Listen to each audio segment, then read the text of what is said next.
Hello and welcome along to our Market Watch video for September. We're going to be taking a look at a few markets to keep an eye on throughout the month, highlighting in particular the Australian dollar and sugar. We're going to start with the seasonality first. We'll start with the indices. Stocks, we've seen a bit of a decline, seen some weakness, definitely in European indices. We're going to take a look here at the seasonality of the US, where we've seen also a bit of weakness throughout August, which is typical for those markets. Generally at the start of September we can see a little bit of a bounce throughout. You see here the S&P and the Dow, a little bit of a bounce in September, and that's right across the indices, but don't get too carried away just too early on. We often see a little double bottom, a little pullback towards the end of the month, and the main rally start then just at the beginning of August. So towards the end of September, beginning of October is generally the best time to be looking for long in equities. So just be wary of that little bounce we can often see at the beginning. Over into our metals, you actually want to take a look at gold and silver. Be wary, we've seen gold and silver perform quite nicely in line with their seasonal period, but be wary just towards the end of September, mid to end of September. Both gold and silver often put in market tops, and we can see a little bit of weakness towards the latter end of the year, so be mindful of that.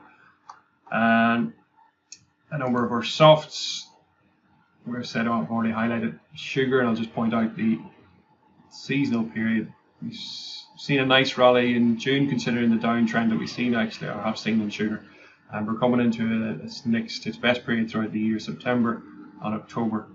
So we're very close to approaching that period on sugar. So that's one of the markets we're going to take a highlighting on, and going to take a look at the COT data as well. The other one, as I said, the Australian dollar. We're going to take a look now at the seasonality first. We can often see, especially in more recent years, we can see the pattern of the decline in September. And we generally see weakness throughout this period, through August into September, before performing better through October. And the British pound is likewise, so we're looking for further weakness in pound, maybe a little bit of a bounce at the beginning here of the September, but generally looking for further weakness in this market.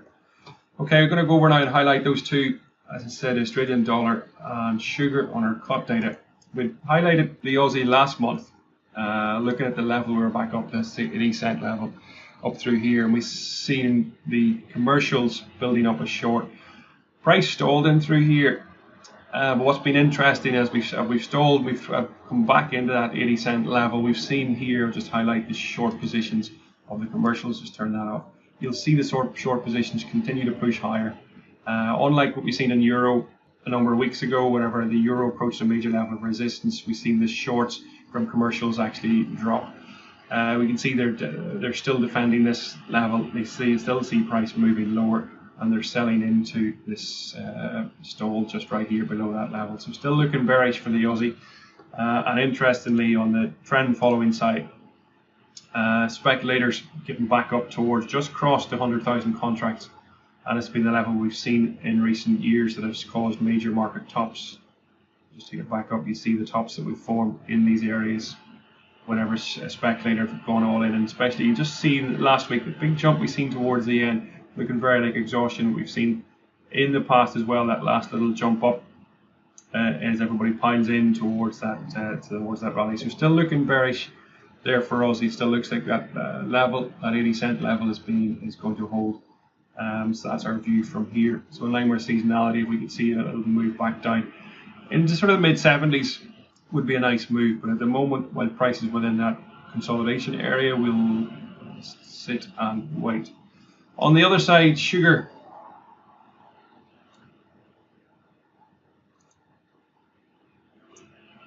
Sugar, as we said, seasonally we're coming into a nice period for the market. So what we'd be expecting to see is commercial buying. We'll look at the commercials at the top here. We'll just turn off the net and the short, and you'll see commercial buying has been all the way down through this the decline. Seen the buying continue to increase as you'd expect in a decline, but this even through here, that last little drop through here, seen a big increase, continue to buy into, and then obviously on the trend followers, the speculative side, looking on the shorts, they're going to be selling into this, as they will do. We're in a downtrend, so they're going to continue to sell into it. But again, we're getting a bit like the Aussie dollar, we're getting into the area that typically sees market bottoms when they get all in on the short side. So we're definitely seeing the conditions here for a nice rally. It sits nicely for where we're at with regards to seasonal period. You can see the chart structure here, the weekly chart making a new higher low. So the momentum to the downside is definitely reducing, and that just could form a nice short squeeze here and see a little bit of a rally through that seasonal period. So that's what we're looking for. So those are the two markets we're going to be keeping a close eye on. Definitely interested in equities and US Treasuries as well. So there's a number of other things there to keep an eye on, but those two are definitely at the top of the list.